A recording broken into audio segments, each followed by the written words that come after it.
Welcome back. കുറേ നാളായിട്ടാണ് ഇങ്ങനത്തെ ഒരു ലോങ് വീഡിയോ ഇട്ടിട്ട്.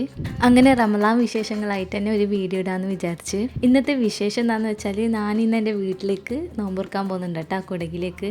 അപ്പോൾ വീട്ടിലേക്ക് പോകുമ്പോൾ എന്തെങ്കിലും ഒരു ചായക്കടി ആക്കാമെന്ന് വിചാരിച്ച് സിമ്പിളായിട്ട് ഇറച്ചിപ്പത്തലും പിന്നെ ക്യാരറ്റ് പോലെ ഉണ്ടാക്കാമെന്ന് വിചാരിച്ചിട്ടാ. ഇതന്നെ ആവുമെന്ന് വിചാരിച്ചിട്ടല്ല കേട്ടോ തുടങ്ങിയത്. റംഷിക പണിയും കഴിഞ്ഞിട്ട് വരുമ്പോൾക്ക് സാധനം ഉണ്ടാക്കണം കേട്ടോ. ടൈം തീരെ ഉണ്ടായിട്ടില്ല കേട്ടോ. ഉച്ചയാകുമ്പോഴേക്കും റംഷിക വരും, പിന്നെ നമ്മൾ പോകാൻ റെഡി ആവണം. അപ്പോഴേക്ക് ഈ പറഞ്ഞ സാധനങ്ങളും ഉണ്ടാക്കണം. മക്കൾക്കാണെങ്കിൽ രണ്ടാൾക്കും സുഖം ഉണ്ടായിട്ടില്ല, പനിയായിട്ടുണ്ടായിന്. അപ്പോൾ അവരുടെ ബാക്കിൽ തന്നെ പോകാൻ കുറേ സമയം വേണ്ടി വന്നു കേട്ടോ. പിന്നെ വേറെ പണികളൊന്നും നോക്കിയില്ല കേട്ടോ. നേരെ ഇറച്ചിപ്പത്തിൽ ഉണ്ടാക്കാനും വേണ്ടിയിട്ട് ഉള്ളിയെല്ലാം മുറിച്ച് മാവിന് മൈദയെല്ലാം കുഴച്ച് വെച്ചിട്ട് സെറ്റാക്കിയിട്ട് അവിടെ വെച്ച്.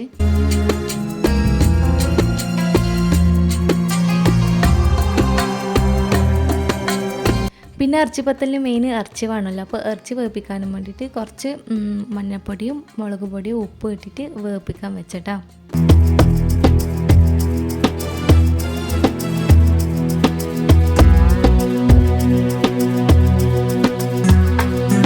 ഇറച്ചിയാടെ വേപ്പിക്കാൻ വെച്ചതിന് ശേഷം പിന്നെ ക്യാരറ്റ് പോൾ ഉണ്ടാക്കാനും വേണ്ടിയിട്ട് ക്യാരറ്റെല്ലാം ക്ലീൻ ആക്കി വെച്ചിട്ടാ. 2 പോൾ ഉണ്ടാക്കാമെന്ന് വിചാരിച്ചിട്ടാ. അപ്പോൾ ഞാൻ 2 പോളൊക്കെ വേണ്ടിയിട്ട് 4 ക്യാരറ്റ് എടുത്തിട്ടുണ്ട്.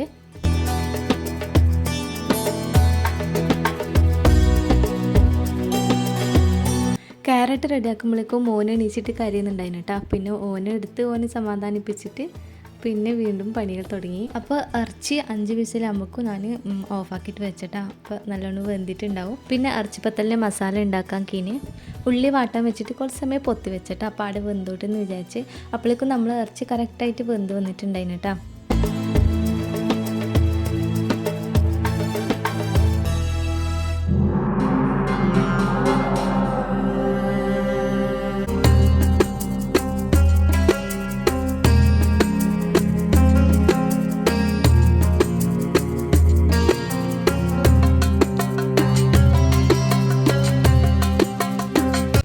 അങ്ങനെ ഇറച്ചിപ്പത്തലിൻ്റെ മസാല റെഡിയായ പിന്നെ ക്യാരറ്റ് പോളൊക്കെ വേണ്ടിയിട്ട് റെഡിയാക്കിയേട്ടാ.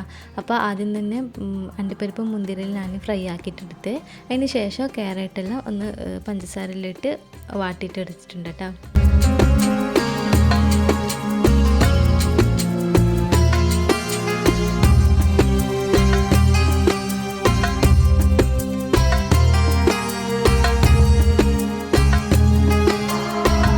മസാലയെല്ലാം റെഡിയാക്കിയിട്ട് വെച്ചിട്ട് പിന്നെ ഇറച്ചിപ്പത്തലിന് പരത്താൻ കഴിയുന്ന കേട്ടോ. ഒറ്റക്കന്നെ ഉണ്ടാക്കുമ്പോൾ ഇതിന് കുറേ സമയമാണ് കേട്ടോ.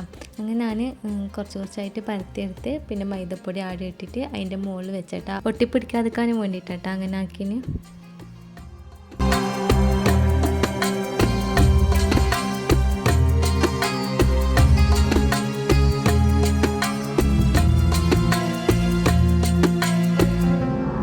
അങ്ങനെ ഇറച്ചിപ്പത്തലെല്ലാം അവിടെ റെഡിയായി സെറ്റായിട്ട് വെച്ച് അടുത്ത ക്യാരറ്റ് പോള ഉണ്ടാക്കാൻ ഒരു പോളക്ക് ഞാൻ 4 മുട്ട എടുത്തിട്ടുണ്ട് കേട്ടോ. 4 മുട്ടയും ആവശ്യത്തിന് പഞ്ചസാരയും കുറച്ച് ഉപ്പും പിന്നെ ഏലക്കപ്പൊടിയും കുറച്ച് പാൽപ്പൊടിയും കുറച്ച് പാലും കൂടി വെച്ചിട്ട് നല്ലോണം മിക്സിയിൽ അരച്ചെടുത്തിട്ടുണ്ട്. പിന്നെ നേരത്തെ വാട്ടി വെച്ച ക്യാരറ്റിൽ പകുതി ഒന്നിലിട്ട് കൊടുത്തിട്ടുണ്ട്.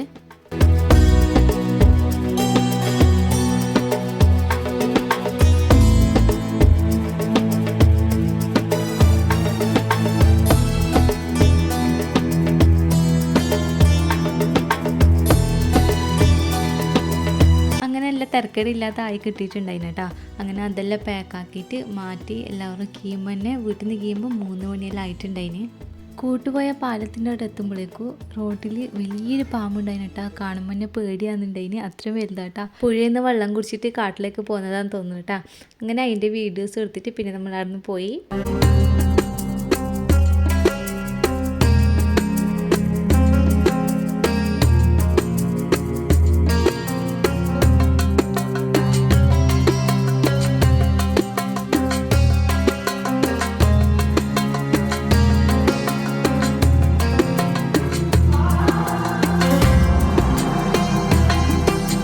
അപ്പോൾ കറക്റ്റ് ടൈം ആകുമ്പോഴേക്കും നമ്മൾ അവിടെ എത്തിയാട്ടാ. ഒരു 5:30 മണിയെല്ലാം ആയിട്ടുണ്ടായിന്. അവിടെ എത്തും നോക്കുമ്പോൾ ആടെ ഏട്ടത്തി വെറൈറ്റി കടിയെല്ലാം ഉണ്ടാക്കിയിട്ടുണ്ടായിന്. അങ്ങനെ നമ്മളെല്ലാം സെറ്റാക്കിയിട്ട് വെച്ചിട്ട് പിന്നെ അൽഹംദുലില്ലാ നോമ്പ് തുറന്ന്. ഇത് ഞാൻ നമ്മളെ പാത്തുമാക്ക് കൊണ്ടുവന്ന ഗിഫ്റ്റാട്ടാ. അവളെ ബർത്ത്ഡേക്ക് നമുക്ക് വരാൻ പറ്റിയിട്ടുണ്ടായിട്ടാ. അങ്ങനെ അതും കൊടുത്തിട്ട് ഓളെ ഹാപ്പിയാക്കി. അപ്പോൾ വീഡിയോ ഇത്രയേ ഉള്ളൂ. ഇനി ഇൻഷാ അല്ലാഹ് അടുത്ത വീഡിയോയിൽ കാണാം. ടാറ്റാ.